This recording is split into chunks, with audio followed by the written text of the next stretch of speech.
Also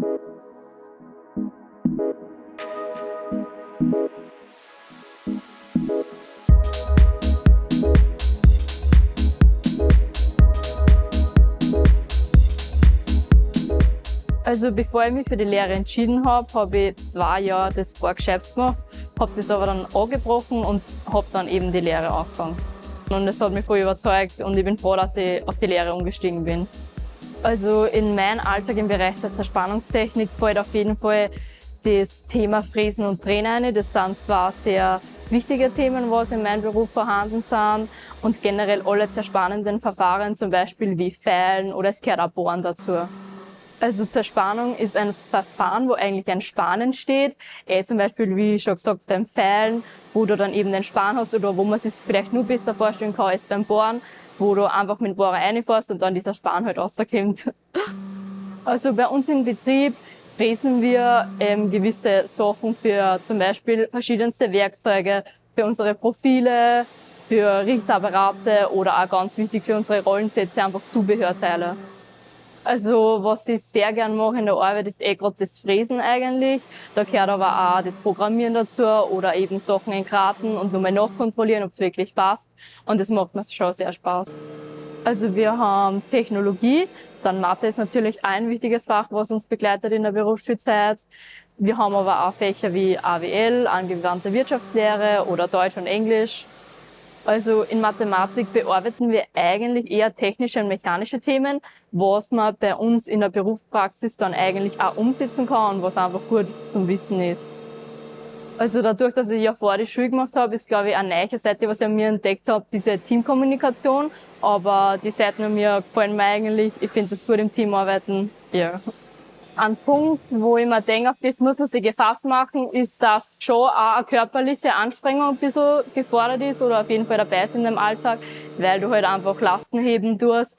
Es gibt schon viele Unterstützungen, aber manche Sachen wird halt trotzdem, also sind trotzdem noch körperlich anstrengend.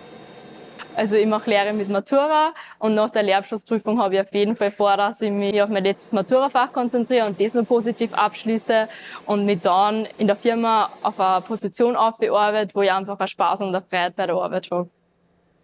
In der Zerspannungstechnik, das Beste ist eigentlich, man muss wirklich genau arbeiten, auf Hundertstel genau. Also das sind ein Hundertstel Millimeter. Ja. Und schauen, dass wirklich alle Schnittdaten und solche Sachen passen. Sonst hältst du nicht deine Toleranzen ein und so. In der Berufsschule lernen wir eigentlich Schnittdatenberechnung und solche Sachen, aber auch allgemeine Sachen wie Winkelfunktionen sind ganz wichtig fürs Programmieren nachher. Und die Genauigkeit lernst du eigentlich schon in der Lehrwerkstatt und dann im Betrieb draußen. Mit der Zeit lernt man das einfach, wie man messen muss und was man wo nimmt. So. Am Anfang müssen wir einmal unser Werkstück suchen, unser Material aussuchen, was brauchen wir.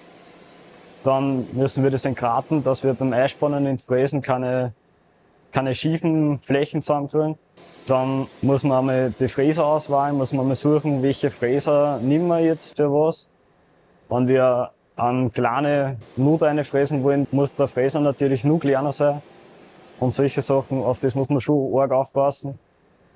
Und was ist wirtschaftlich, mit welcher Fräser kann man wie schnell fahren und was ist jetzt eigentlich das beste Werkzeug für das? Ja, dann muss man einspannen, schauen, dass alles richtig eingespannt ist. Bis zum Runterfahren dann. Schauen, dass, wie es sich anhört, ob man Vibrationen drinnen hat oder so, die was nicht sein sollen. Am allermeisten Spaß an der Zerspannungstechnik macht mir eigentlich, wenn man das Werkstück schon eingespannt hat und das eigentlich dann runterfahren kann und zuschauen kann, was man eigentlich alles gemacht hat in der letzten Zeit bei der Vorbereitung und so. Und sieht, wie das Werkstück dann eigentlich zum fertigen Teil wird. Wo man sieht, ja, das habe ich jetzt gemacht und erreicht eigentlich. Wenn alles passt, von den Toleranzen und Genauigkeiten. Nach der Lehrausbildung würde ich eigentlich schauen, dass ich vielleicht den Master machen kann, aber hat alles Zeit. Und ja, vielleicht Matura nachmachen, das ist auch immer was man brauchen kann.